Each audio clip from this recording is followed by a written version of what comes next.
Bonjour à tous. Déjà, c'est un honneur pour moi d'introduire ces bofs de février. Ça faisait longtemps. Du coup, merci à tous d'être venus. Voilà, il y a deux tracks en parallèle. Il y a plusieurs talks. Ça va être super.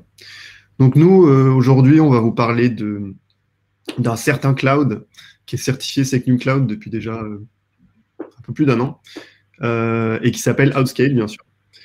Et donc, du coup, nous, on bosse dessus et on vous fait un retour d'expérience sur ce qu'on fait et comment ça marche. Donc, je vais laisser la parole à Pierre qui va prendre euh, le début. Ouais. Alors du coup, pour faire notre retour d'expérience, on va le faire en quatre temps. D'abord, on va parler du contexte projet, parce que en fait, ça s'inscrit dans un contexte projet. Ensuite, on va vous parler un peu de d'Outscale en tant que cloud. Spoiler, vous pouvez déjà voir les petits guillemets, donc vous vous doutez qu'on a certaines histoires à vous raconter. Ensuite, on va vous parler de notre workflow de développement, parce que c'est un peu au cœur de notre stratégie de déploiement. Et enfin, on va vous expliciter un peu qu'est-ce que ça veut dire Second Cloud pour Upscale.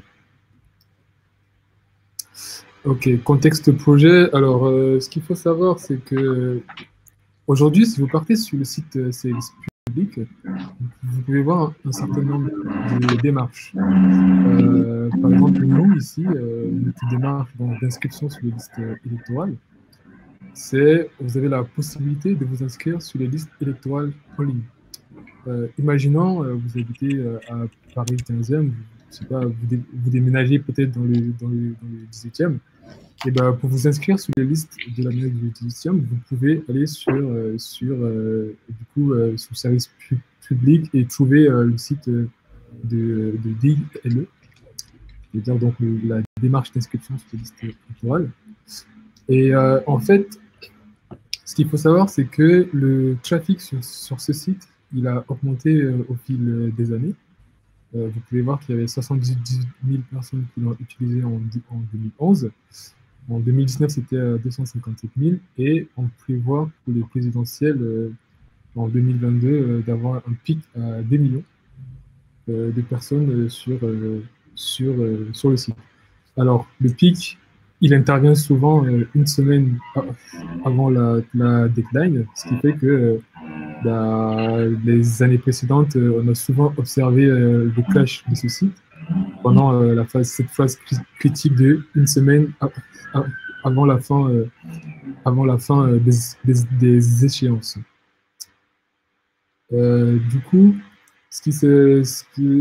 en fait, c'est un peu dans ce contexte-là que s'inscrit notre projet, parce qu'on estime du coup un risque d'indisponibilité de services pour 2011. Du coup, on a le projet en fait qu'on est en train de faire, c'est un projet de refonte de la plateforme existante qui est censé supporter cette charge-là. Et du coup, pour faire ça, on s'appuie sur le cloud. On a des contraintes sur le cloud et il faut qu'il soit souverain, donc il faut qu'il soit français et qu'il soit certifié cloud. C'est pour ça qu'on a choisi Upscale et je vais laisser la parole à Sébastien pour vous parler un peu d'Upscale. Ok. Alors déjà, je m'excuse.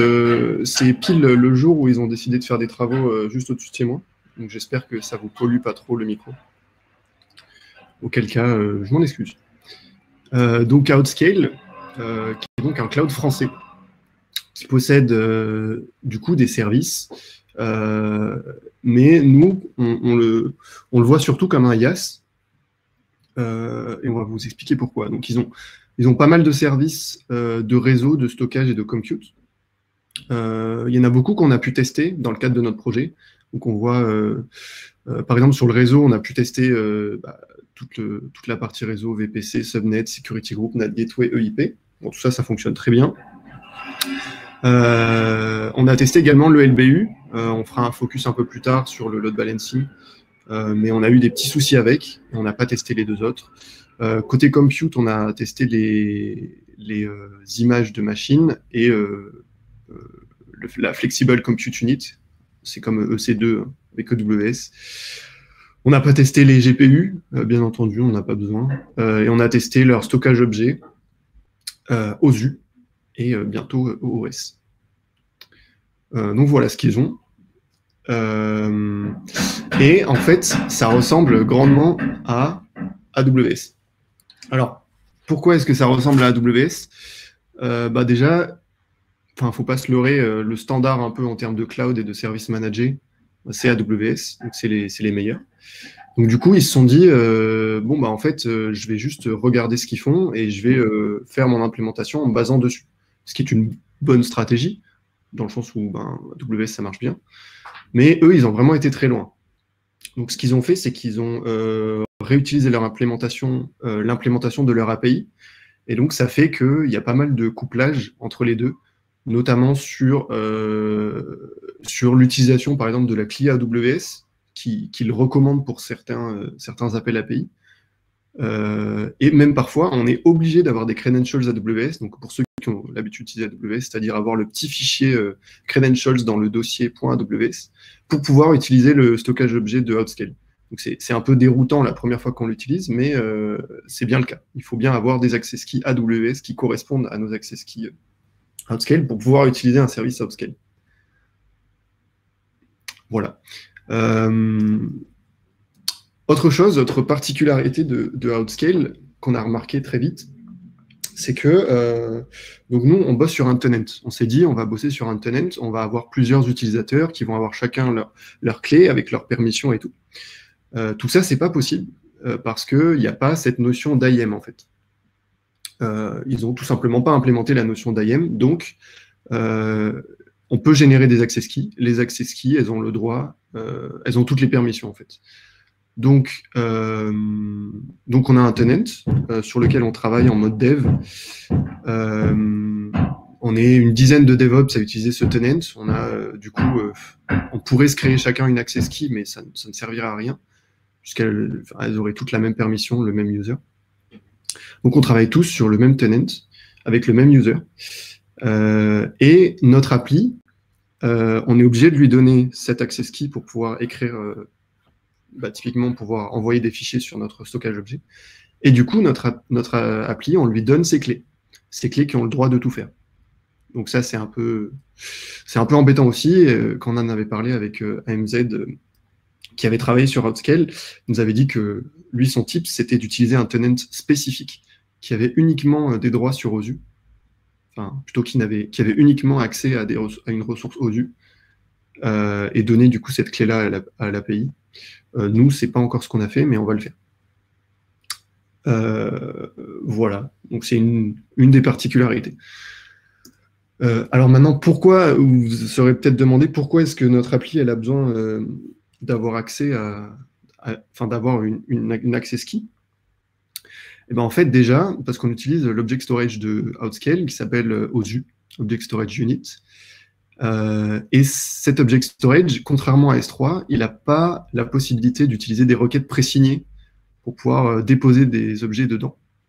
Typiquement avec AWS, quand tu as une appli front qui veut, je sais pas, uploader une image sur un bucket, tu vas tout simplement envoyer une requête au bucket, enfin sur l'API S3 en lui disant voilà, je veux put un objet avec ces caractéristiques-là, et le bucket va te dire ok, je t'autorise je te présigne une requête que tu peux envoyer sur ce bucket qui t'autorise même sans accès à faire un put sur ce bucket.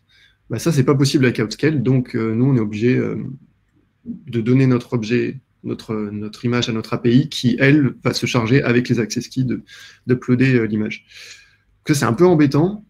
Il n'y a également pas d'interface visuelle, donc une fois qu'on a uploadé une image sur un bucket, soit on la récupère avec la CLI AWS, bien entendu, soit on met en place quelque chose. Donc nous, on a utilisé Minayo, qui nous permet d'avoir une interface. On n'a pas d'infos sur les performances, sur la scalabilité, tout ça. Il n'y a pas de versionning des fichiers, donc si jamais il y a un fichier qui disparaît, il a disparu à tout jamais. C'est un peu embêtant quand on bosse par exemple sur un TF state et qu'on supprime ce TF state et qu'on dit mince, en fait, je voudrais le récupérer, ça c'est pas possible. Pour ceux qui font du web et qui veulent simplement exposer un fichier HTML, comme ça peut être le cas sur S3, c'est pas non plus implémenté. Et également, ce qui nous a posé des soucis, il n'y a pas de ressources Terraform sur cet object storage. Donc ça, c'est un vrai souci quand on travaille aujourd'hui, en 2021, avec de l'infra as code. Mais donc, vu qu'ils savent, ils sont au courant qu'il y a tous ces problèmes-là, donc ils sont en train de déprécier ce service pour en créer un nouveau, qu'on n'a pas encore pu tester, mais qui est fort prometteur, qui s'appellera OOS. Voilà. Ensuite, on fait un autre focus, comme je l'avais teasé, sur le load balancing, qu'on a pu tester et qu'on a eu quelques soucis avec. Notamment parce que déjà, quand on est arrivé au tout début du projet, la ressource Terraform n'existait pas. Ça, c'était un vrai problème, parce qu'on ne se voyait pas monter des instances de manière automatisée, mais du coup, les régisters à la main, sur le LBU. Heureusement, il y a une ressource Terraform qui arrivait. Elle était, du coup, très jeune, on était les premiers à l'utiliser, et elle avait des bugs. Donc là, maintenant, elle a l'air un peu plus stable. Il y avait notamment un bug réseau majeur qui a été assez critique pour nous, qui semble être corrigé, mais qui demande parfois à écrire au support outscale. On n'a toujours pas de ressources Terraform pour gérer la partie certificat qu'on pourrait associer à notre load balancing. Ce qui nous manque. On est obligé de faire un local exec sur Terraform. On a un système de logging qui est très faible. On peut l'activer pour faire en sorte qu'il y ait quelques petits logs qui arrivent sur un bucket. Et on ne sait pas non plus s'il va tenir la charge, parce qu'on a des regs de boîtes et d'acteurs qui disent ne pas l'utiliser. Comme par exemple Scalingo qui se base sur Outscale n'utilise pas le load balancer. Donc ça, c'est quelque chose qu'on va être amené à tester et on pourra avoir ce regs par la suite. Et du coup, c'est une question qui est encore en suspens. Donc voilà, le service, on a un regs plutôt négatif dessus. Donc si vous pouvez l'éviter, faites-le. Si vous ne pouvez pas, sachez qu'il est en développement et qu'il va être de mieux en mieux en théorie. Voilà pour le regs sur le Cloud Outscale. Je te redonne la main, Pierre. Ouais. Alors moi, je vais continuer la présentation en vous parlant du workflow de développement, parce que vous allez comprendre pourquoi c'est super important sur notre stratégie vers le déploiement sur la production. Donc, dans ce workflow, il y a quelque chose qui est au cœur de notre activité, c'est les merge requests. En fait, on est parti sur une stratégie de branching de chunk base. Je ne sais pas si vous connaissez, mais en fait, chunk base, c'est un peu ce qu'on met souvent en opposition au Git flow. Le chunk base, c'est une façon de développer qui consiste à avoir une seule branche, et en fait, on fait des feature branches à côté sur le travail en cours. Donc là, par exemple, là, sur l'écran, là, j'ai mis un peu l'état de notre workflow sur GitLab. Vous allez voir que ça, en fait, quand on crée un ticket, quand on prend un nouveau ticket, on crée tout de suite une branche. Et en fait, cette branche va créer un environnement éphémère qui va s'appeler Review App. Et donc, une fois que c'est bon, la Review App peut être mergée sur master. Donc, chunk base, ça veut dire qu'on a une seule branche principale qui est master, qui est donc notre chunk, et toutes les features branches découlent de master. Un autre truc, c'est que le principe, quand on fait un tour sur le site de chunk base développement, c'est que un des principes phares de cette stratégie, c'est d'avoir des features branches qui ont une durée de vie courte. Alors sur le site, ils disent en moyenne 1 ou 2 jours. Et ce qu'ils disent aussi sur le site, sur le chunk base, c'est que, alors l'image que j'ai mise sous la droite, c'est un peu, on peut la trouver sur le site aussi. Qu'est-ce que ça veut dire? C'est un peu on va dire des principes DevOps, c'est des couches qui sont censées être facilitées les unes les autres. Ou alors, c'est des priorities les unes par rapport aux autres. Qu'est-ce que ça veut dire? Ça veut dire, par exemple, là, si on veut faire du continuous delivery, un des prérequis, c'est d'avoir une bonne CI, c'est d'avoir des stratégies de trunk-based parce que ça facilite notre contenu de début.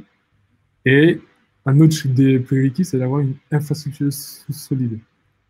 Donc là, si on se place sous la couche de trunk-based développement, en fait, le trunk-based facilite la CI et la CD, et donc des expériences lean.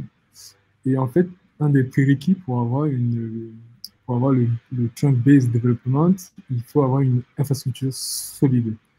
Donc ça veut dire avoir, nous on est sur le cloud, donc ça veut dire qu'il faut que OutScale marche bien pour qu'on puisse avoir pour que le trunk-based, qui est notre stratégie de branching, se passe aisément. Donc voilà. Ensuite, ici, je voulais vous parler un peu de qu'est-ce qu'on fait pour aller jusqu'à la prod. Donc, comme je vous ai dit, en première étape, on va créer une branche, une feature branch qui va du coup créer un environnement éphémère qui est notre review app.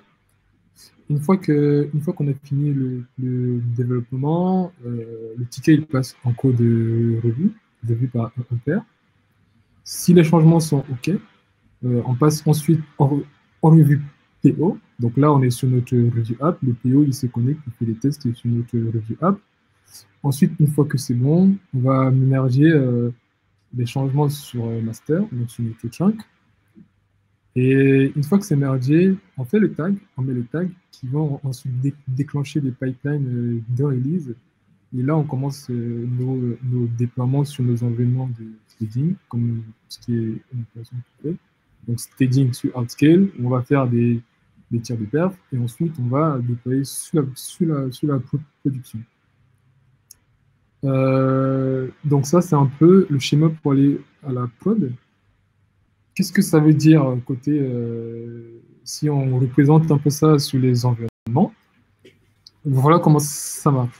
Donc pour arriver jusqu'à OutScale, on a notre repo de code, on crée notre branche, du coup on fait une review app.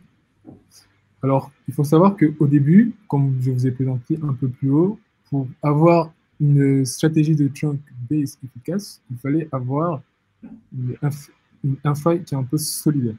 Donc, au début, on n'avait pas encore, le temps qu'on prenne en main OutScale, on est d'abord parti sur avoir nos review apps sur Heroku, parce que c'était beaucoup plus simple à mettre en place. On avait les logs, les métriques, enfin, Heroku qui est un pass, pour ceux qui ne connaissent pas. C'était beaucoup plus simple pour un début, pour avoir des résultats facilement. Et comme OutScale, on ne connaissait pas encore très bien, et ça nous mettait plus de temps d'avoir des choses qui marchent sur OutScale. On est d'abord parti sur Heroku. Donc, une fois que c'est bon, on a passé notre review app sur OutScale parce que, en fait, nos environnements de prod sont sur OutScale. Et donc, du coup, plus la review app est proche de la production, mieux c'est. Donc, tout ça pour vous dire que OutScale, donc dans notre workflow de dev, on a utilisé la région EUSB, qui n'est pas du coup Second Cloud, qui vient après, pour tout ce qui est développement et déploiement sur des environnements à peu près de production. Je dis à peu près parce que notre vrai environnement de production, c'est Second Cloud. Donc, on a commencé par se faire la main sur EUSB. Voilà. Donc, tu voulais passer la main. Non, je voulais juste te dire qu'en fait, ce développement-là sur EUSB, ça nous a permis déjà défricher un certain nombre de sujets pour préparer la migration vers Second Cloud 2, vers Second Cloud. Et c'est ce que tu as présenté dans ta... Carrément, c'est ça. Ok, du coup, c'est une parfaite transition, merci Pierre. Pour du coup, le vrai cœur du sujet, le Second Cloud, qu'est-ce que c'est? Déjà, on a un cloud qui est certifié Second Cloud, donc ça veut dire qu'il respecte des normes de sécurité qui font partie d'un cahier des charges qui était défini par l'ANSSI. Et comment est-ce que ça se matérialise d'un point de vue utilisation du cloud? Ça se matérialise par une région. Donc, comme vous vous rappelez de la première slide, une région, du coup, c'est un nouveau tenant, donc un nouveau user, un autre cockpit, etc. Donc, il y a une nouvelle région qui s'appelle CloudGouv-EU-West-1. Maintenant, il y en a une seconde depuis, on va dire, octobre, qui s'appelle donc -2. À noter, chaque région a une seule availability zone. C'est pas ultra pratique pour faire de la haute dispo. Mais elles ont le mérite d'être là, ces deux régions. En face, on a EU West. Du coup, il y a une seule région, c'est EU West 2. Ils ont d'autres régions, mais en dehors de EU West. Et cette région, par contre, elle a 2 availability zones. On peut voir du coup que la console est différente. L'URL, il y a CloudGouv dedans. Enfin, pardon, il y a la région entière même, CloudGouv EU West 1. Il faut aussi savoir que toutes les URL de tous les endpoints, de toutes les API, comportent cette notion de région. Donc, tous les endpoints d'API sont spécifiques à la région SecNumCloud. Donc, c'est vraiment toute l'utilisation de Outscale qui est vraiment différente parce qu'on est dans une région qui est dite CloudGouv. Donc, nous, comme différence, hormis la région, on a noté un petit peu de différence de stabilité pour l'instant parce que c'est vrai qu'il y a eu des coupures. Bon, pas une coupure tous les jours, mais il y a eu des coupures par-ci par-là qu'on a pu observer sur la région EOS2, chose que pour l'instant on n'a pas trop expérimenté sur SecNumCloud. Peut-être que ça viendra, mais pour l'instant on a l'impression que c'est résilient. En tout cas, c'est ce qu'ils vendent aussi. Donc, qu'est-ce que ça veut dire pour nous en tant qu'utilisateurs? Ça veut dire qu'il y a des choses qu'on ne peut pas faire. Typiquement, on ne peut pas avoir accès à un tenant sans les contacter. On ne peut pas dire aujourd'hui on va déployer des ressources dans SecNumCloud parce que je ne sais pas, parce que je veux juste faire de la R&D et tester. Il faut contacter le support Outscale, leur demander voilà, je voudrais avoir accès à un tenant parce que je suis telle entreprise et tout. Donc du coup, on va pouvoir déployer sur leur région SecNumCloud. Donc ils nous donnent accès à un tenant. Et ensuite, à côté de ça, ils vont nous donner l'accès aux API en nous whitelistant du coup des IP ou des plages d'IP. Donc c'est ce que notre client a fait, qui est la DILA, avant nous, en amont. Donc eux, ils ont eu accès aux tenants. Et du coup, via le VPN de notre client, on a accès aux API et on peut provisionner des ressources. Donc c'est comme ça qu'on utilise l'API et que nous, on peut déployer des ressources dans cette région. Donc maintenant, on a quand même eu des petits soucis. Donc déjà, pour avoir accès au VPN de notre client en remote, je vous laisse imaginer un peu les soucis qu'il y a pu avoir. Mais au-delà de ça, le VPN vient avec une contrainte qui est celle qu'on ne peut pas utiliser le port 22. Voilà, contrainte du VPN de notre client. Donc nous, il faut savoir qu'on utilise Packer pour... on a un principe de golden image, en fait. Donc quand on a notre artefact de serveur ou de client, on va du coup configurer notre instance et ensuite on va avoir une OMI ou une AMI pour les familiers de AWS. Et cette AMI, on va pouvoir la déployer sur tous nos environnements. Le problème, c'est que Packer, ça utilise à la fois le port 22 et surtout le besoin de ce SSH avec Ansible, puisqu'on utilise un provisionneur Ansible, et à la fois, ça utilise les API Outscale pour provisionner une VM. Donc du coup, les deux faisaient qu'on était un peu bloqué. Donc ça a été notre première contrainte sur SecNumCloud. Donc ce qu'on a fait, on avait plusieurs solutions, notamment des solutions qui étaient poussées par notre client. Nous, on a voulu aller au plus rapide. C'est souvent la façon la plus octo, on va dire. On va au plus rapide, on valide, on dérisque ce qu'on ne connaît pas, c'est-à-dire déployer des ressources dans SecNumCloud, et après on automatise et on fait les choses bien. Donc ce qu'on a fait, c'est qu'on a écrit au support, on leur a dit voilà. Donc déjà, non, pardon, on a utilisé le VPN, on a monté une instance. Donc là, on a fait les choses bien. Et ensuite, on a pris l'IP de cette instance et on a dit à Outscale, s'il vous plaît, est-ce que vous pouvez whitelister cette IP? Comme ça, cette instance-là, elle aura le droit de déployer. Ensuite, du coup, on s'est SSH sur l'instance en réglant bien les security groups. Et ensuite, du coup, on a pu faire des déploiements à la main depuis cette instance-là. Donc, ce n'était pas super sécurisé d'un point de vue du concept de SecNumCloud, mais du coup, ça nous a permis de valider qu'on pouvait bien déployer notre API dans SecNumCloud. Et ensuite, ce qu'on a fait, c'est qu'on a pris cette IP-là qui avait été whitelistée et on a mis un runner GitLab dessus. Et du coup, on a fait en sorte que nos jobs de déploiement, qui sont automatisés, eux, qui déploient la prod, ou l'équivalent de la prod, ils utilisent cette IP-là. Du coup, c'est comme ça qu'on arrive à déployer, on arrive à utiliser Packer, on arrive à utiliser TerraGrunt et Terraform pour provisionner et déployer un environnement dans Selenium Cloud. Donc, ce qu'on n'a pas voulu faire, qui a été un choix de notre équipe, ça a été de faire du Ansible local, c'est-à-dire de faire en sorte qu'on n'ait pas besoin du SSH et du coup de rester en mode VPN. Pourquoi on n'a pas voulu faire ça? Parce qu'on n'avait pas envie d'installer Ansible sur nos instances qui contenaient l'appli, déjà. De notre point de vue, nos instances ne sont pas faites pour faire ça. On n'a aussi pas voulu faire une petite entourloupe en modifiant le port SSH parce que déjà le VPN continuait à le bloquer, c'était un peu bloqué et puis ça allait un peu trop loin en termes de choses frauduleuses. Donc voilà comment on a fait pour déployer dans Selenium Cloud, ce qui nous laisse 3 minutes pour les questions, si on ne veut pas empiéter sur le prochain talk. Est-ce que vous avez des questions?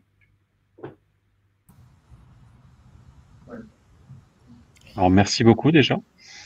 C'est super. De rien. Bonjour. Bonjour. Je ne sais pas si vous m'entendez bien. Oui. Oui. J'ai une question. Votre runner GitLab, vous l'avez positionné, j'imagine, dans le même VPC? Du coup, notre runner GitLab, il est dans le même VPC que nos instances, exact. Il est dans la région Selenium Cloud. D'accord, ok. C'est juste ça. En fait, c'est simplement une instance qu'on a montée sur ce VPC, auquel on a associé le IP qui avait été whitelisté, et on a installé GitLab Runner avec le bon token pour qu'il puisse bien faire tourner nos jobs. Voilà. Ok, ça marche. Merci.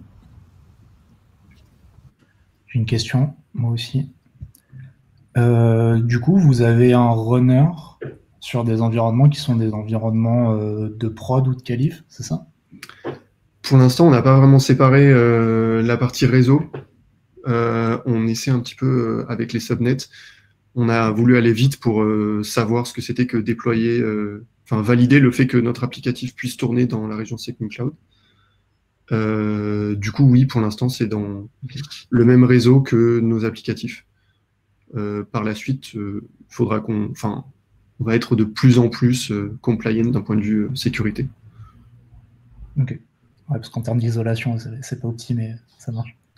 Je comprends le compromis de pour l'instant, il fallait que ça marche, quoi. C'est logique. Ouais.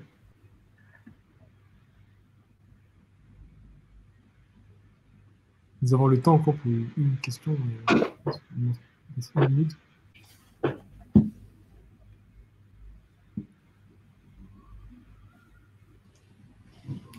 Donc ça a l'air très clair. Peut-être que personne ne s'est encore frotté à Outscale, sinon peut-être que il y aurait plus de questions.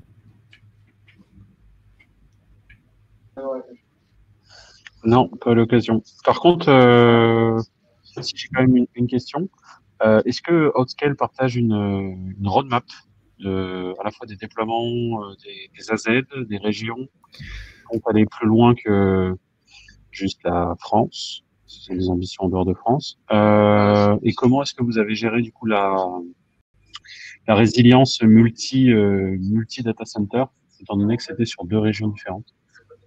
Ouais. Alors déjà, c'est des questions que je pense que le mieux ce serait de les poser au mois du cloud souverain lorsque il y aura celui avec Outscale. Mais nous, concernant la roadmap, peut-être tu pourras préciser, Pierre.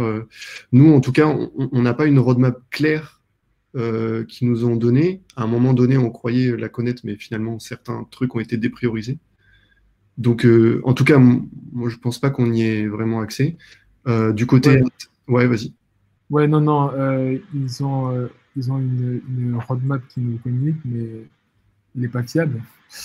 Donc, par exemple, en début de projet, on était censé avoir une base de données en passe. Manager. Ouais, manager. Sauf que finalement, ils ont dit ah ouais non, finalement, on ne pourra pas vous la mettre avant la fin de votre projet. Voilà. Donc en fait, ils ont une roadmap, mais on ne peut pas se fier dessus pour l'instant. Et comme dit Sébastien, peut-être que le mieux, ce serait de leur poser la question exactement. Ouais, pour le côté ambition internationale, du coup, ils ont plein de régions. Donc, je vous laisse taper région Availability Zone Outscale sur Google. Et il y a plein de régions autres que la région EU-Ouest. Donc oui, ils ont l'ambition de bosser dans le monde entier. Et concernant la haute dispo, on n'est pas à 100% prêt pour la prod. Donc c'est pas quelque chose qu'on a pleinement. On peut pas dire que notre infra est haute dispo actuellement. Donc on peut pas vraiment vous dire, mais c'est vrai que cette unique availability zone, ça va poser des soucis. Parce que j'étais intervenu sur justement sur servicepublic.fr, donc c'était il y a quasiment 2 ans maintenant, et c'était encore avec leur un ancien fonctionnement, hébergement sur du on-premise, zéro flexibilité, voilà, bref, vous devez connaître, et ils n'avaient pas souscrit ni de PRA ni de PCA, ce qui fait que quand le service avait crashé lors de justement l'activité, ils avaient aucun système de débordement. Ouais. Bah, là, pour l'instant, ce qui est prévu, c'est qu'on utilise la zone EUS2 comme zone de... Ouais. Okay. Sauf que peut-être que ça va changer d'ici là, mais pour l'instant, c'est ça qui est prévu parce que pour l'instant, sur cette cloud, on a juste un seul data center. Parce que je me souviens qu'à l'époque, du coup, c'était le premier secrétaire du cabinet du Premier ministre qui avait tapé du poing sur la table auprès du directeur de la DILA, enfin de la DINUM, qui est en responsabilité de ça, si je dis pas de bêtises, et que lui avait lui-même tapé sur ses équipes pour savoir pourquoi est-ce qu'il n'y avait pas de PCA, PRA. Donc, ça avait l'air, en tout cas à l'époque, d'être un sujet important pour eux. Dans tous les cas, il y en aura un, surtout en cette situation qui du coup, nous fait forcément nous poser des questions sur notre plan de continuité d'activité. Mais nous, c'est pas notre responsabilité là. C'est-à-dire que même s'il y a un PCA ou un PRA mis en place, nous, c'est pas notre objectif de notre projet côté Octo. Ce serait plus à eux de le gérer, donc on est moins au courant, je pense, des décisions. Pour autant, mettre en place, ce genre de choses n'est pas anodin, surtout si c'est de l'actif-actif, il y a des implications. Donc, ok, ils sont peut-être passés à côté de quelque chose. Je permets de confirmer, en effet, la DILA est en train de regarder pour identifier en fait son PRA. Ça reste quelque chose qui est en cours et qui est du coup étudié par la DILA en ce moment. On verra les impacts au niveau du projet dans un second temps quand ils auront sélectionné.